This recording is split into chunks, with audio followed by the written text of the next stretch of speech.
Ladies and gentlemen of the Locked On Steelers podcast, football is back. We preview some Steelers preseason balls. They get ready to take on the Tampa Bay Buccaneers. All the things that you need to get ready to watch for here on the Locked On Steelers podcast. We're joined by Jenna Harner today from Channel 11. I'm your host, Chris Carter. Let's get into it. You are Locked On Steelers, your daily Pittsburgh Steelers podcast, part of the Locked On Podcast Network, your team every day.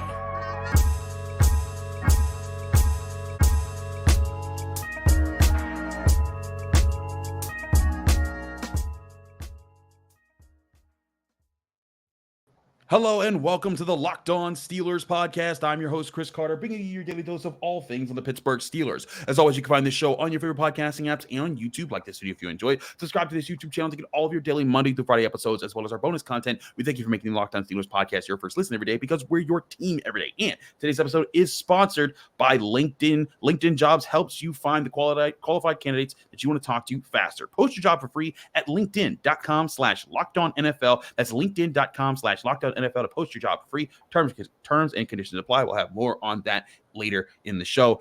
Jenna, welcome back to the show. We're so happy to have you here, and we're so happy that football will actually be getting played. No more practices. I mean, there are practices, but we actually get to see the pads going. They're going up against other teams. This is what we've been waiting for. We are not talking about practice, and man, does it feel good to say that. It's just going to be, I know it's game one of the preseason. I know that it's, okay, it's a preseason football game, but after how many months without football, it's time. We're excited for it. The players are excited for it. They're ready to go against somebody other than their own teammates. And Friday night tonight is going to be so much fun. It is. It is going to be a lot of fun. I want to lead off talking about the thing that everyone I think is going to be watching the closest, and that's Kenny Pickett in the offense. And Mike Tomlin had confirmed they're going to play. Like, they're not going to be sitting around. This isn't going to be a thing where they're going to be wondering, how much they're going to play. They're going to get the chance to work on things. They want, I think the Steelers, they know that they want these guys to be out there. So I'm going to give you guys 3 goals, 3 things that have to be seen in this game to show that they are trending in the right direction, because if they show these things, I really think it's a sign for the long haul that, hey, they are making actual progress. They're still definitely not going to be all the way there, but they're taking steps in the right direction. Number 1, Kenny Pickett and his receivers, tight ends, running back, whoever's catching the ball, have to actually look in sync in the game. We've seen them start to look more in sync in practices, understanding where each other are going to be, having rhythm in their throws, having rhythm in where to expect those throws.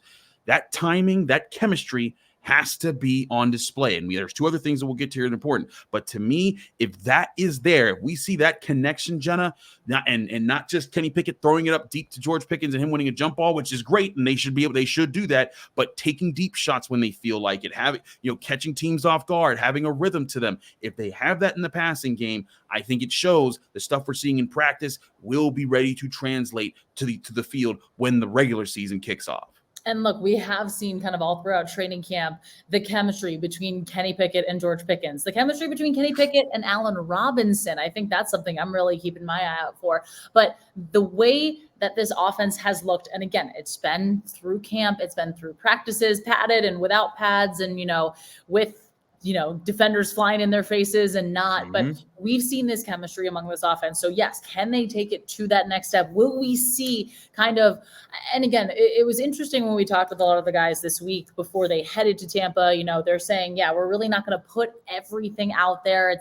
Obviously it's a preseason game, but they're not going to, be breaking out all the plays and all the scripted plays they might be breaking out for week 1. It's very simplified, it's things like that. But can this offense gel in the way that I think so many people expect them to, especially again in those first couple series? I think it's been interesting too. We've seen throughout camp, especially when the guys go against each other for 7 shots, you see kind of that swinging of the pendulum where one day defense is on fire and the offense doesn't get a lot of great looks. Or, a couple of days ago when the offense was just on a roll and couldn't be stopped and Kenny Pickett was finding targets left and right. So can he be able to find these guys? Can they be able to work in the sync that we've seen them so far? Because I think that is going to be a really good building step for them. A lot of the guys just talked about how this is a game where you get to put film out there and then they really get to hone in on all the things that they're doing well specifically and some of the things that they might might need work on. But if you can come out of this game and see, hey, we moved the ball down the field well, things looked really good offensively as an offense. If they can say that, then I think it's going to be a big success come Saturday morning. Absolutely. My second part of this is on the flip side, actually running the ball. Point number 2 here. Yep.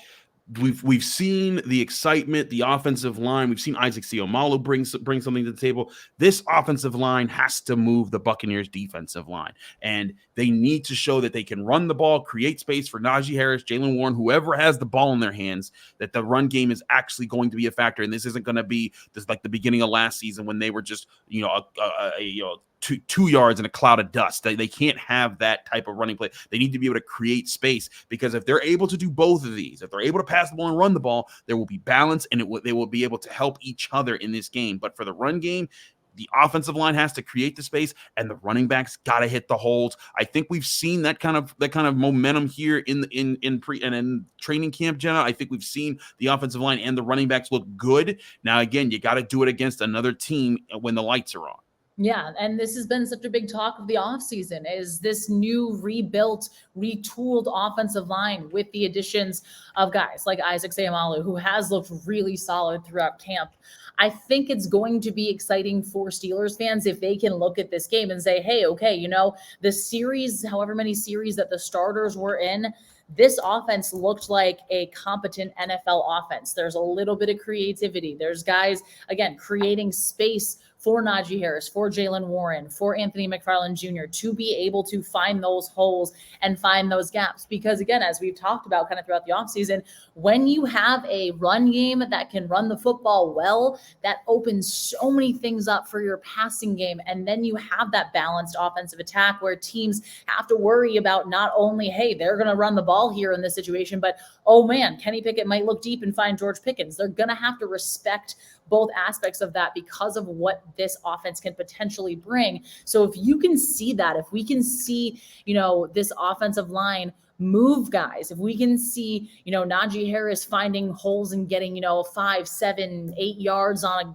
carry, this is going to be something that I think a lot of Steelers fans will feel really comfortable with going into the season. And again, I'm saying this and then I'm prefacing it with it's the first preseason game. We don't even know how much time the starters are going to get. If it's going to be a couple series, if it's going to be a whole quarter, we don't entirely know, especially offensively. But I would presume that we're going to definitely see at least 2 series with Kenny Pickett and with the starters. I agree there.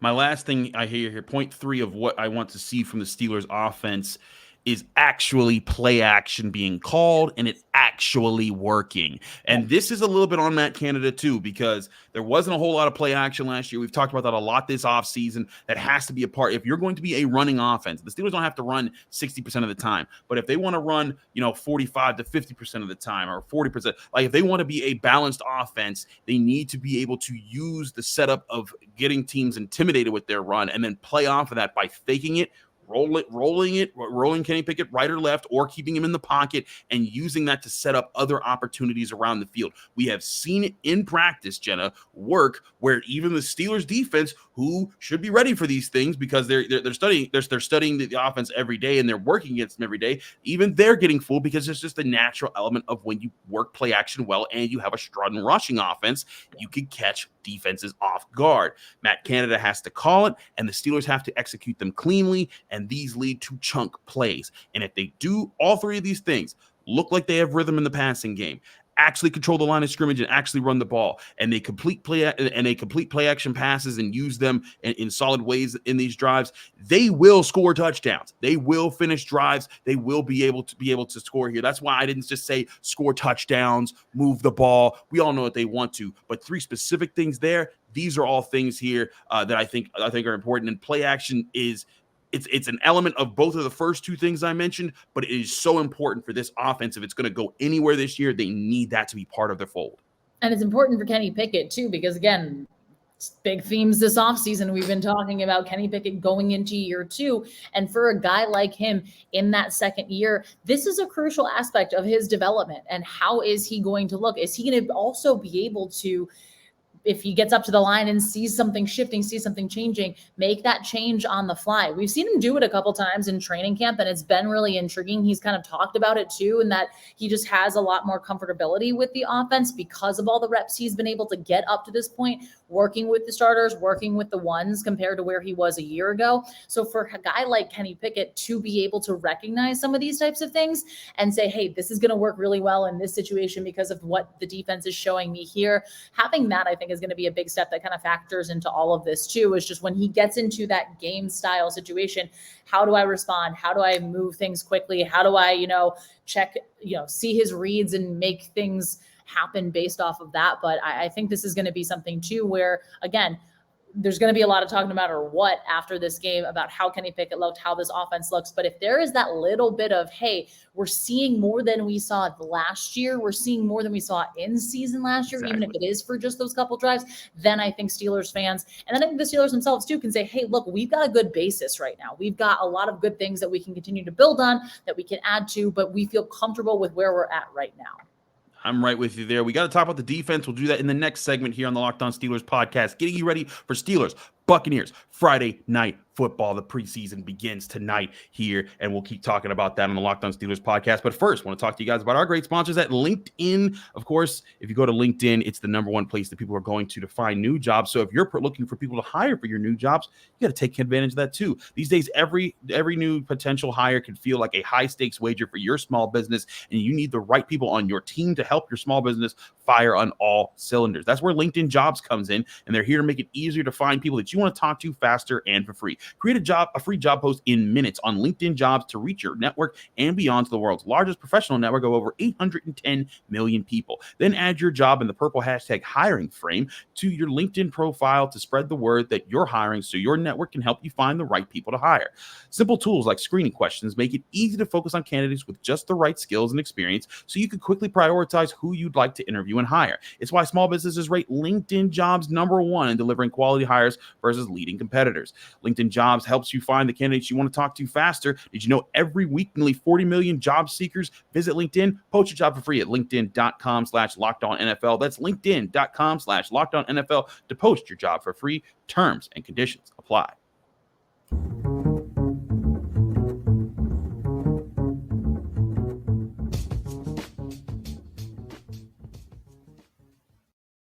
Back here on the Locked On Steelers podcast, I'm your host, Chris Carter, here with Jenna Harner of Channel 11 WPXI. Jenna, let's keep it rolling here. Let's talk about the defense. Now, I want to emphasize this. Where we're talking about the offense, I'm expecting everybody to start in the offense. Kenny Pickett, Najee Harris, Pat Freiermuth, Deontay Johnson, George Pickens, Isaac Seumalo. Everybody needs to start on the offense. That's not necessarily the case on the defense. There's several players in this defense that have been elite for quite some time. And if they even get a series, they are coming out immediately after, maybe even during the first series. But there are certain guys who I don't think that they need to showcase in this preseason game. First, of course, TJ Watt. He's played enough. Also, if you haven't seen my episode from yesterday where I had to apologize for doubting that TJ Watt might still, there might be something wrong with him, and then he absolutely crushed half the Steelers offense on Wednesday. Go back and watch the Thursday episode, of me breaking it down what happened I saw in Wednesday's practice. I doubted TJ Watt for like half a second in my brain, and then he was like, yeah, don't ever doubt me. And I was like, okay, I'm sorry, I won't do that again. So that's why TJ Watt doesn't have to play. But the same thing applies to Cam Heyward. I think it honestly applies to Minkah Fitzpatrick. I also think it applies to Patrick Peterson, even though he's new to the defense. That's a vet who knows what he's going to do. And I might leave him out there for a series, but I also kind of feel the same way about Alex Highsmith because he got his big deal. He is younger, but you know what he brings to the table. Let Nick Herbig and Marcus Golden kind of figure out where they are in the Steelers defense. Those guys being out, those are the things that I think that you're going to miss seeing them, and it's going to allow other guys to kind of prop up and show what they have to show in the preseason, and Mike Tomlin and the Steelers will get a better look at some of the younger guys that are trying to work their way up and prove themselves. I'm still laughing at the fact that Mike Tomlin asked his entire offense, can somebody block TJ Watt here? That was crazy. Magical. Just a magical moment. Things you hear at training camp. You love it. But yeah, this is going to be that type of thing. I am going to be intrigued, though. With Minkah, I kind of go back and forth because of the time that he missed. So maybe he himself is going to want a little more time out there. But I also could see it being that type of situation where, again, if there's one series he plays, and then he's like, yeah, we'll get in the next game, when now with game 2 usually being the ones you see the starters a little bit more in. I think we could kind of see that as that more tune-up style thing. But man, I can't wait to see Nick Herbig in action against another team because of just how impressive he has been throughout training camp. He's been kind of one of those guys that you were excited to see when he arrived and when they drafted him and having that Wisconsin pedigree, things along those lines. But now it's like he is beyond impressed throughout training camp. So I can't wait to see him in action, kind of working against other guys, an opponent in a game-like setting, because his personality is phenomenal, but just what he's been able to do out on the field. There are things where sometimes you're like, he doesn't entirely feel like a rookie. Right. Yeah, that's what the thing is. Like, he doesn't feel like a rookie, and I think that's people have people have realistic expectations for him to be things. A lot of people talk about him being like an off-ball linebacker. He looks like he's ready to be an edge rusher right now. Yeah. He looks like he's coming off the ball. He knows what he's doing, and like both Alex Highsmith and TJ Watt have praised him for like asking them questions and then applying those answers that they've given him on the field. Because if you know, like there was Shamarko Thomas was a safety who the Steelers drafted in the 4th round years ago, and like had a lot of promise. He was undersized, but he was really fast, really explosive. And Ike Taylor used to say, like, I call him the headache because all he does is ask us questions about how the things are. And you know, it was just like, man, like that guy wants to know everything that's happening everywhere. But then the problem was those questions didn't lead to results, and then Shamarko Thomas found his way out of the NFL. Nick Herbig seems like it's leading to results, and it's just his rookie season. Yeah. So there's good things I think that are coming from there. He's definitely one of the guys to look at there.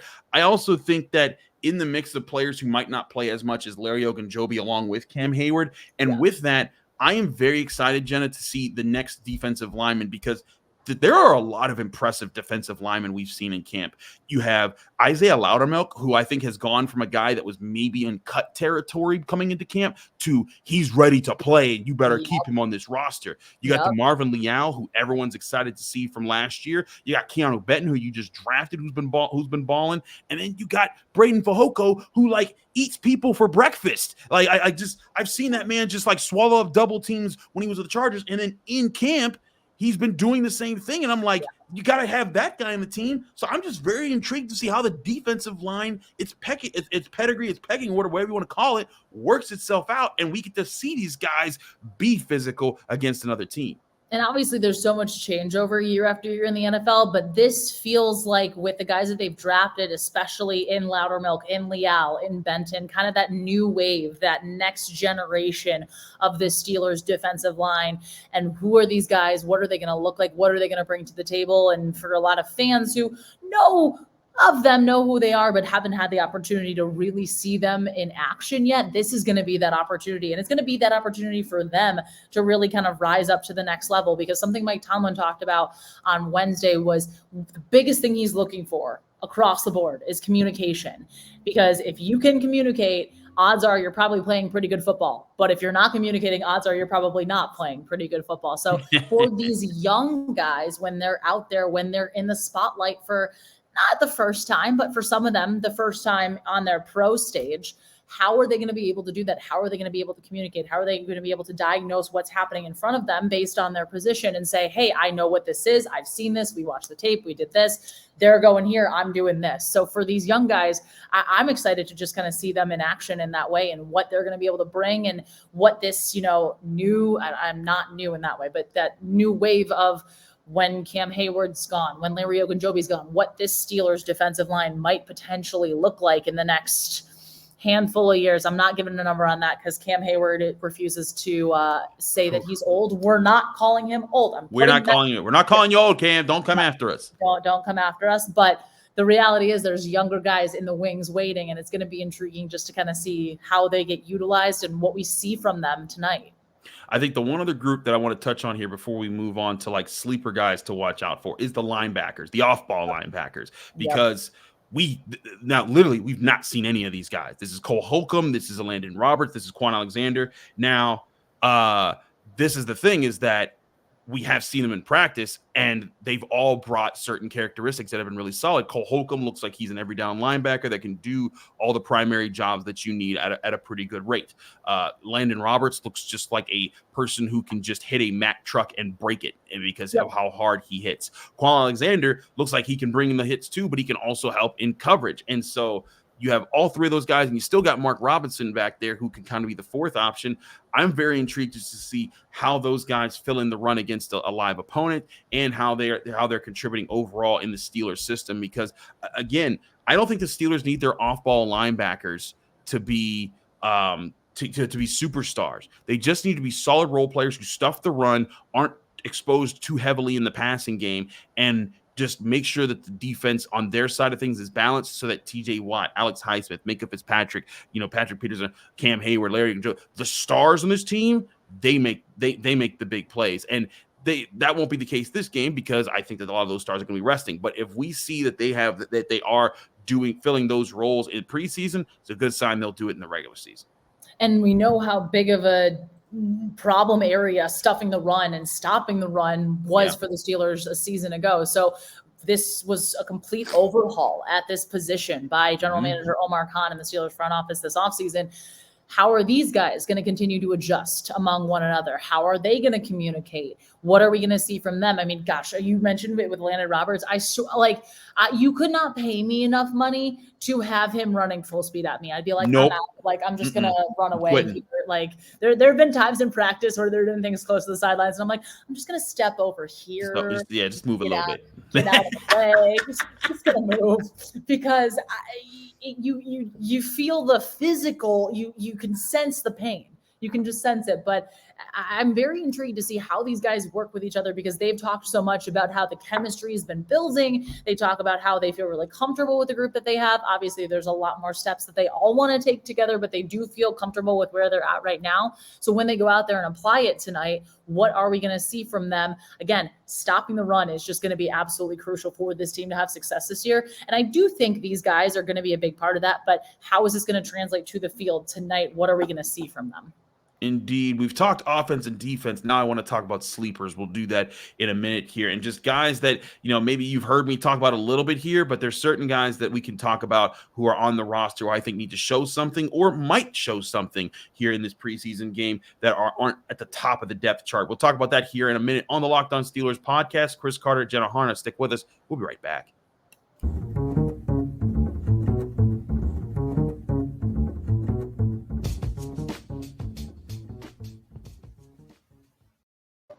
Back here on the Locked On Steelers podcast, I'm your host, Chris Carter. We're continuing our show here, previewing Steelers versus Buccaneers. We're not getting into the Buccaneers matchups because, who cares? The matchups aren't the biggest important right now. It's just seeing how the Steelers don't even often do walkthroughs against the opponents for preseason games. They're more so focusing on themselves, as are most teams in preseason, because it doesn't matter what your opponent's doing as much. They'll do brief run-throughs, but it won't be nearly the preparation that they use to get ready for regular season games. So let's talk about guys further down the depth chart here and guys that we have our eyes on. Jenna, one group that I'm still very intrigued to see how it plays out is the tight end group, because we know Pat Freiermuth is the starter. We know that Zach Gentry knows this offense. They brought him back. They're happy to have him, and I think that he's going to be, a number 2 option. But where it falls after that can be very interesting, because Darnell Washington, I really think, has made a lot of waves in camp. He's caught a lot of eyeballs. He's been making good blocks, making good catches, and he was drafted in the 3rd round for a reason, and it wasn't to sit on the bench all year. So I wonder where he comes into this, but also,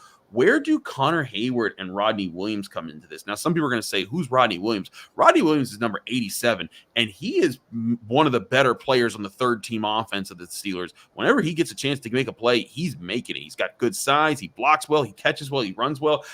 He's the one guy I'm pretty sure just doesn't make the team, gets put on the practice squad, and then some other team scoops him, and then he becomes a really good player for someone else, just because I think the Steelers already have that many good tight ends. But I'm intrigued, Jenna. How do you see this playing out with Connor Heyward? I thought Connor Heyward, in the first week of camp, I thought he was immaculate. And then after that, I think that he's struggled to be consistent, and he's been showing a little bit of frustration while Darnell Washington has been rising. How do you think that this plays out in the tight end room as we get into preseason here? Yeah, it does kind of feel like the scales are shifting a little bit because we saw a lot of great things out of Connor Heyward. The first week, and then all of a sudden we've seen a lot more from Darnell Washington. I am going to be intrigued to kind of see how this whole thing shakes out and where they look to utilize guys, because obviously also Connor Heyward's listed as a fullback as well as the tight end, and it's intriguing in that way too because the Steelers don't entirely use a fullback, and God knows how many situations. Probably we only saw it a handful of times last year, and you have Derek Watt on the roster, so that part is intriguing to me. I think Darnell Washington has been really intriguing to watch, especially also too with the way that his routes have started to develop more, because that's been a knock on him. That's been something that hasn't been an entire strong point of his, but we're seeing him take more steps forward. We're seeing him working on it a lot in practice, and again, we're seeing him make a lot of really incredible and highlight reel catches over guys. I was saying yesterday to I forget who I was talking to on the sidelines, or a couple days ago at this point. He made this awesome catch, and I'm like, if you get that man in a mismatch, all he has to do is stick his arms above his head, and there you go, there's the ball. So I think the Steelers will look to utilize him in that way, and I'll be intrigued to kind of just see how we see that tonight. But I think they're going to look to kind of challenge these guys. We see Mike Tomlin do it all the time, where it's like, hey, you're going to go out there, you have to make a play here, we're doing this for you. Then with Darnell Washington, you're going to see the same thing. So it's going to be a Connor Heyward, Darnell Washington type thing. I don't think it's a position battle, not necessarily, just because of the way they might want to use Connor Heyward. Hayward's role in this team is really, really intriguing to me, and I'm going to be interested just to see how Mike Tomlin and company look to kind of shake it up as the year goes on. I'm right with you here. Another pass catcher, or a few pass catchers I'm looking at, are the receivers. Hakeem Butler, I've talked about here on the show just a little bit. He's been very inconsistent in camp. He's had days where he looks really good, and then days he looks really bad. But at least to end this week leading up to this game, he looked really good in the last day. And he literally trucked somebody. He's made some impressive catches. I want to see if he can stack positive days. If he can stack positive days with his build and everything that he brings to the table, I think he finds a way to get on this roster. But then it becomes a question, who fits under this roster? Because you look at your receivers, you got Deontay Johnson, George Pickens, Allen Robinson, Calvin Austin. Those four are automatically, they're going to be on the roster no matter what happens. So then you're looking at 5 and potentially 6 receivers that they keep. So then you're down to Hakeem Butler as an option, Miles Boykin as an option, Gunnar Olszewski, Jordan Byrne, and Dan Chisna. I think the primary 3 that you're looking at there are, or even 4, because also Cody White. I got about Cody White. I think the primary 4 that you're looking at here are Boykin, Olszewski, Butler, White, and as a 5th, I'd even throw in Des Fitzpatrick here. But primarily, those are the guys I think that we should be looking at as depth wide receivers. But I'm just not so sure that Hakeem that these guys can do enough in this game to prove anything. But this is kind of a pole positioning situation where if someone makes some big plays and sticks to their details as receivers, and if they're on special teams, that can set them up with a really big chance to shine in the 2nd and 3rd preseason games so that they can earn their permanent roster spots for the season. Yeah, and I think it's been tough to kind of see just the ups and downs from Hakeem Butler, because I know there's so much promise there, obviously, with him coming from the XFL. I think? Yes, XFL, yeah. Yes. I was like, wait a minute, I'm just making sure I'm saying that correctly. I always do that, and then I'm like, no, I know what I'm talking about. With him coming from the XFL, Gunnar Olszewski has been somebody who's, I don't even want to say quietly, because I feel like a lot of us have been talking about it, but who's really strung together a really nice camp so far, and I think he's solidifying himself kind of as that primary punt returner on special teams, which we know is such a key part of the game too. And that's something that he says he really wants to make a bigger part of his game, kind of go back to his roots, quote unquote, in that way.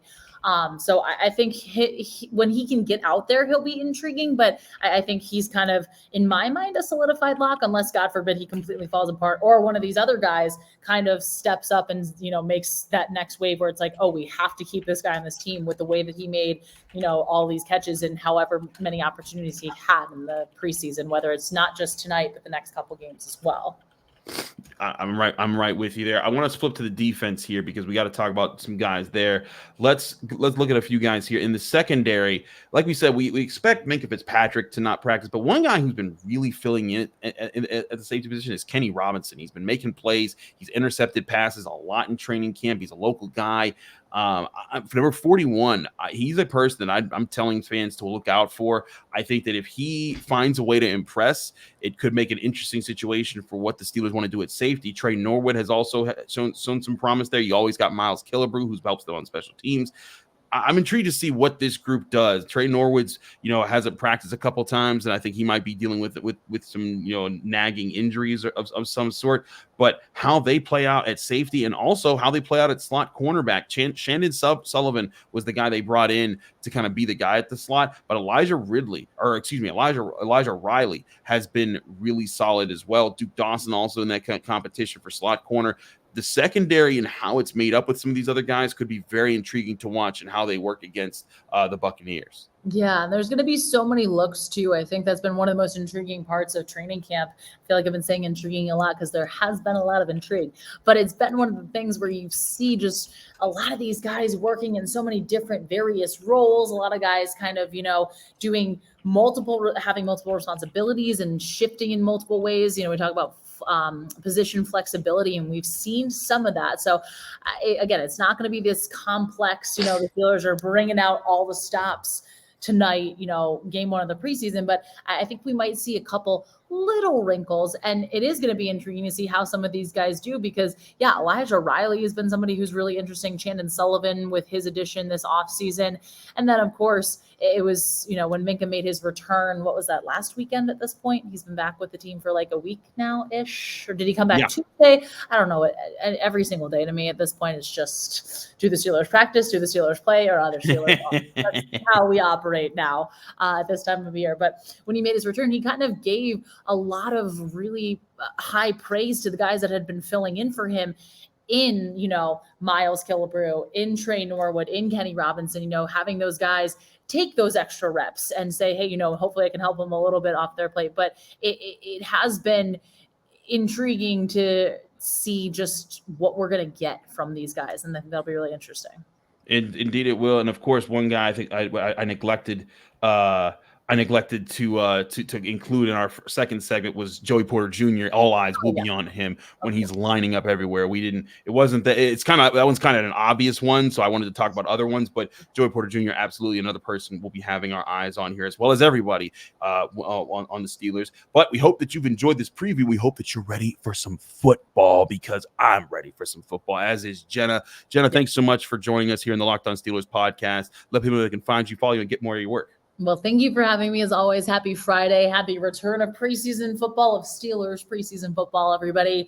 You can find me on Twitter at Jenna Harner 11, Instagram at Jenna_Harner. And locally, if you're in Pittsburgh, here on WPXI channel 11, we will have all your Steelers game one of the preseason coverage Friday night, which is tonight at this point. I don't know what day anything is at this rate. And a bunch of cool stuff coming your way too. So stay tuned. Absolutely. Stay tuned. Thanks so much, Jenna. And thank you all for tuning into the Locked On Steelers podcast. I'm your host, Chris Carter. Follow me on Twitter and Instagram at Carter Critiques. Read my work at the Pittsburgh Post-Gazette. Check me out here on the Locked On Steelers podcast Monday through Friday, talking about your Pittsburgh Steelers right here in your favorite podcasting apps and on YouTube. Like this video if you enjoyed. Subscribe to this YouTube channel to get all of your daily episodes as well as our bonus content. We will have bonus content because I'll be giving my reaction to the preseason game Friday night after the game is over. So you can watch that or listen to that Friday night after the game, or Saturday, Sunday throughout the weekend. And of course, training camp's back on Sunday. We'll be back out there as well, covering it when that happens. Thanks again, Jenna. Thanks to everyone. We'll see you after the game Friday night. We hope that you enjoy it just like we will.